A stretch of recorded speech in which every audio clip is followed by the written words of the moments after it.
My parents bypassed my wedding. They called it a mere triviality and warned me not to bother them. Can you even imagine dedicating your entire life to trying to earn the love and approval of your own parents, only for them to casually ditch your wedding, the biggest day of your life, for a vacation? And then, when you finally found your footing, built your own happiness, they come crawling back completely panicked, expecting you to bail them out of a disaster they created? Yeah, well, that's my story. And it took me 3 decades. A shocking betrayal, and one hell of a fight to finally stand up for myself. My name's Esther, I'm 29, and I'm a wedding photographer in Boston.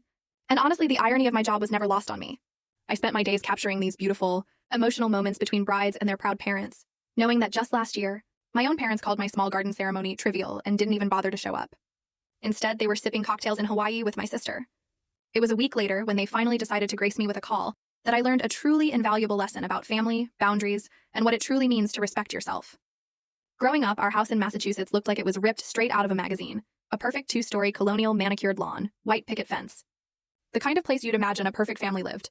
But behind that picture-perfect facade, our home operated on a strict, unspoken hierarchy that pretty much defined my entire life. At the very top, you had my parents, Harold and Eleanor Wilson.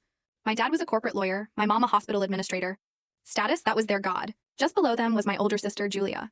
She was 6 years my senior, the absolute golden child who could do no wrong in their eyes.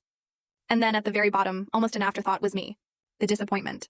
The one who just never quite measured up. From my earliest memories, I understood my place.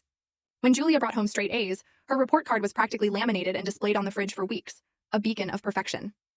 When I did the exact same thing, my mother would give a brief nod and just say, "That is expected, Esther, not exceptional." When Julia got into medical school, my parents threw this huge, elaborate party, inviting all their fancy friends and colleagues. When I graduated with honors in fine arts, they skipped my ceremony entirely because it clashed with a country club event. "Photography is just a hobby, Esther," my father would always say, his voice thick with dismissal whenever I dared to show him my latest work. "It's not a real career path.